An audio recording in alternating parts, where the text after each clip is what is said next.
Good morning, everybody. Welcome to Haiku Friday, June 10th, 2022. We're coming live to you via YouTube Live, and hopefully some of you are tuning in there. Some of you may be tuning in via Facebook. However you're doing it, thank you very much for tuning in to this Haiku Friday, June 10th, 2022. So, I have received some haikus from Tom, and I had some problems actually finding them and getting them up there. And we have them today. And I appreciate Tom. Thank you very much for your patience. And I think these were well worth the wait. So let's get going.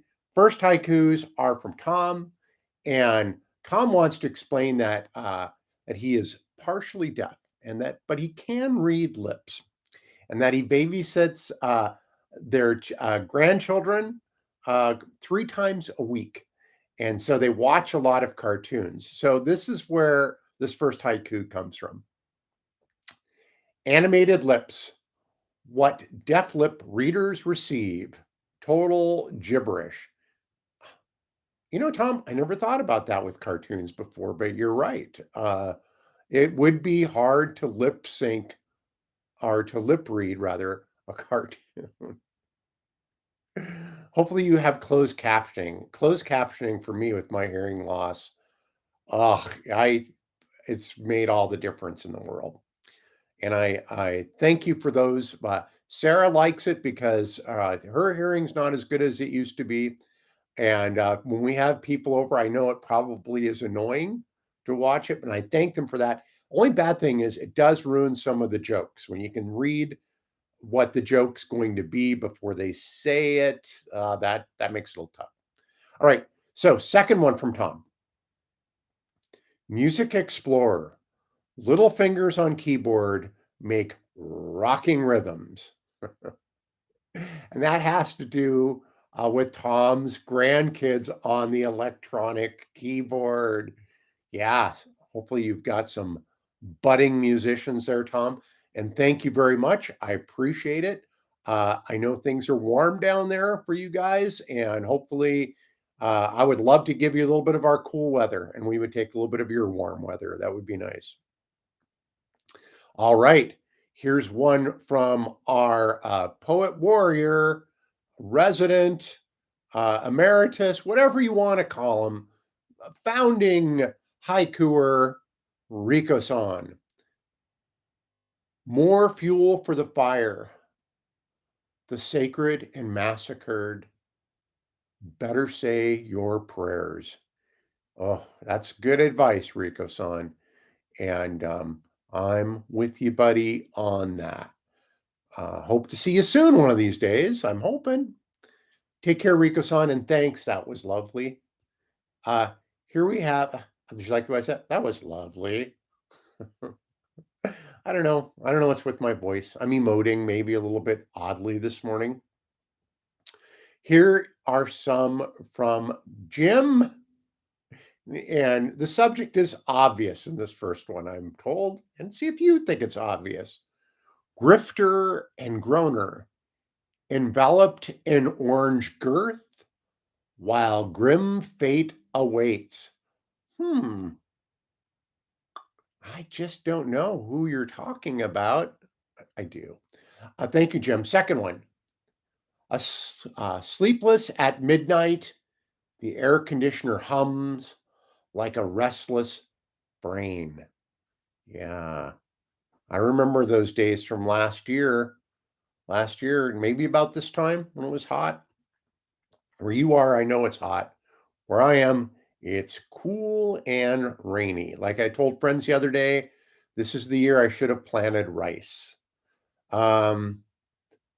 Here are a couple from Ericus.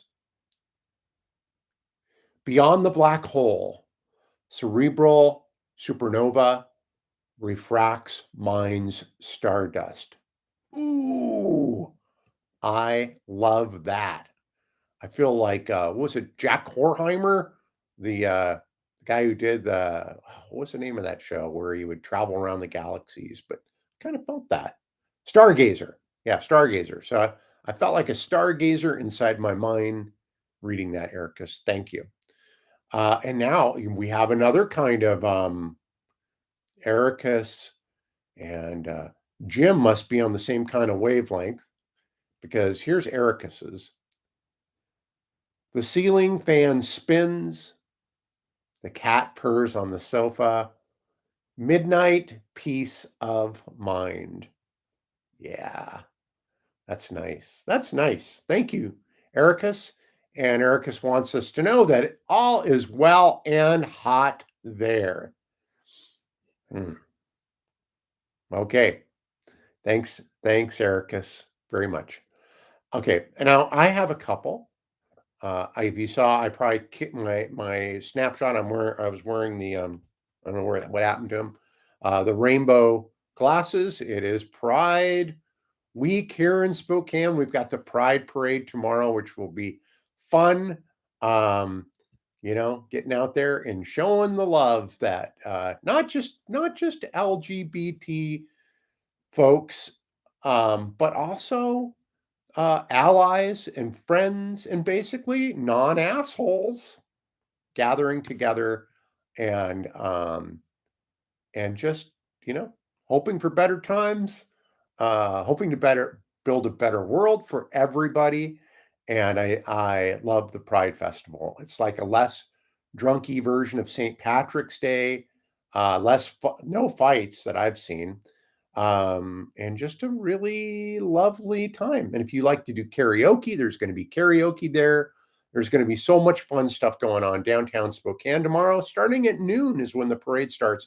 And then after that, there's booths, there's swag. If you like swag, free post-it notes, love, hand sanitizer. I think last year we got N95 masks.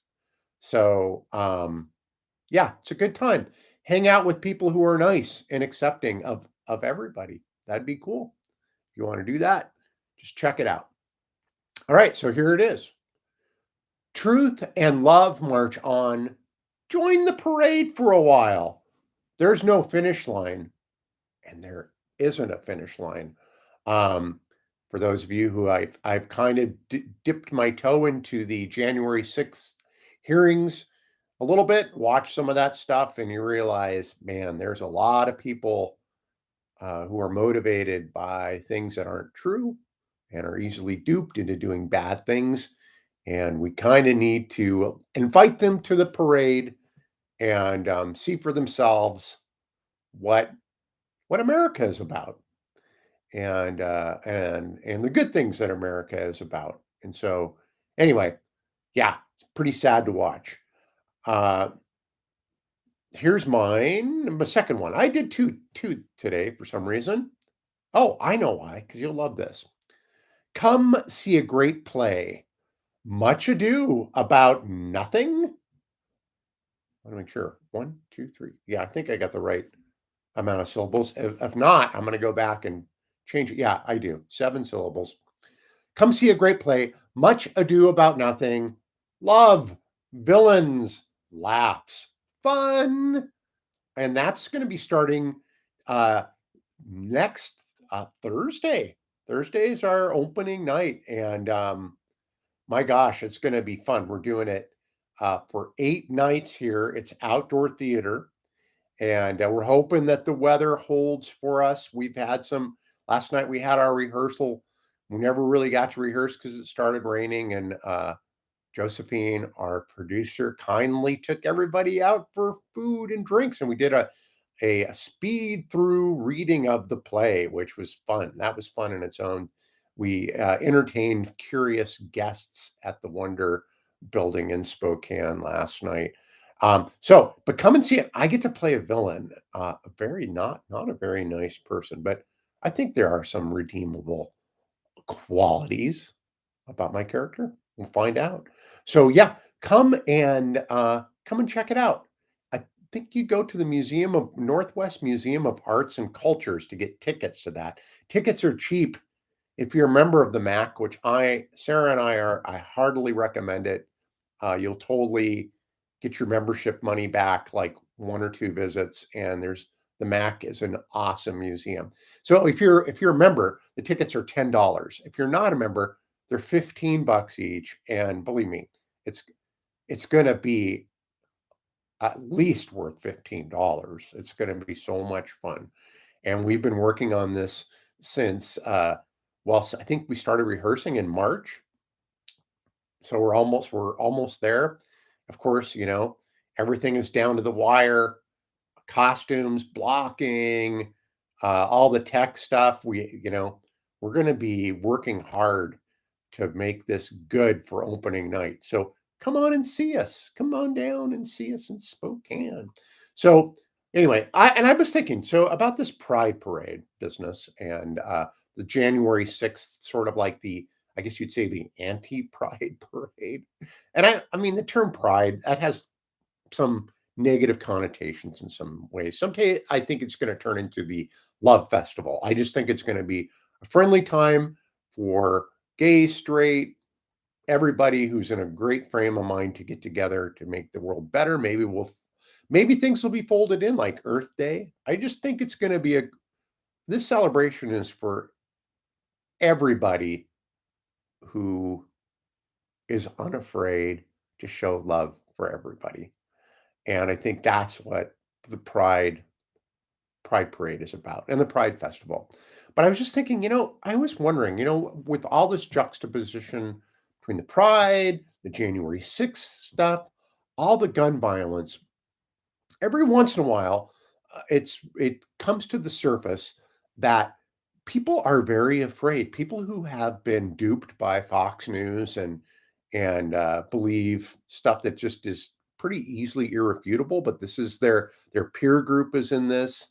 Um, that's where they find community amongst these believers. Maybe they have a substance abuse problem that causes them to go down this road. Whatever it is, it's a comfort thing for them. But every once in a while, they bob up for air and they can see how awful their behavior has been and how damaging their fictitious beliefs have been to our country, to everybody else. And they are worried. They're worried that there will be some sort of vengeance upon them for what they've done uh, to Black people, to all people of color, to our Native American population, to gay and lesbian, transgender people. They worry that they have stood with people and maybe have perpetrated the violence themselves. And so they have guns. They have guns because they worry that the people that they have done damage to, or affiliate themselves with people who would like to do damage to, they're worried that those folks are going to come for them. And that's why they have guns. Every once in a while, you hear that. It just kind of pops up when somebody talks about, oh my gosh, if we give these people power, the first thing they're going to do is they're going to come after us. And so I think that's an important part of the Pride Parade, is to let people know that we are a forgiving community, that we're all in this together. I mean, I think those who are white supremacists, those who are homophobic and transphobic, those people who hold a lot of hate in their hearts, they're part of our community too. And we need to assure them that we will not, that this is, that their fears are unfounded, that we really want to make the world a better place for everybody, not just for ourselves. That's not how we think about things, is carving out a niche for ourselves. We think about the future. We think about the environment. We think about those who are the least among us. We think about health care for all. We think about how America projects power into the world, if that is a force for good or for evil. Those are the things we think about. And some of that has to be how we assure you that you will be welcome into our community and that we love you. And I don't know if you've ever read the thing about the Black man who has met with all these Ku Klux Klan leaders and has made them dinner and showed them that he's a human being and he's a loving human being, and he's not about vengeance, and he'll make them dinner, and they'll sit down together and laugh and talk about things and get to know each other. And just about every Ku Klux Klan leader that he's met with has handed over his grand wizard costume, whatever it is. And this lovely black man has a closet full of Ku Klux Klan uniforms that these folks have given him. And that's love is always going to win. And my my haiku where the parade goes on is that we're not, and my belief is that yes, our spirit lives on in a lot of ways with other people and all that, but I hopefully it would be great to see changes that happen in my life because maybe I did some right things, you know.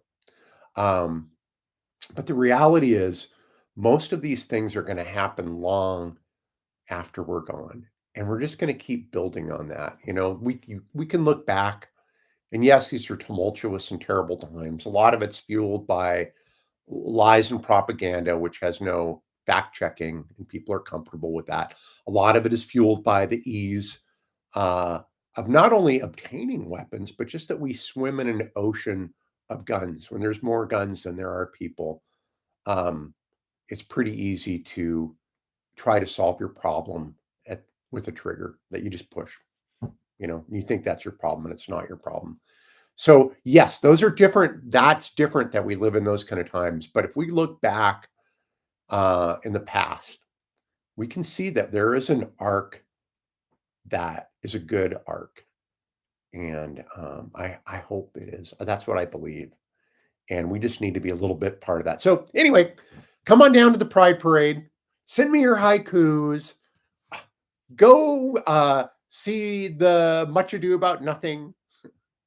You know, or just have a great weekend, one way or the other. Anyway, thanks for tuning in to Haiku Friday. I know it sounds trite to say I love you, but I do love you. And I am so happy to be sharing my life with you and that we get to do things together in this brief, very fleeting moment in time and space. So thanks, everybody. And go to haikufriday.com. If you need some instructions on haikuing, it's pretty easy. Even I can do it. All right. Take care, all, and have a great weekend. Don't get too hot. Don't get too cold. Bye.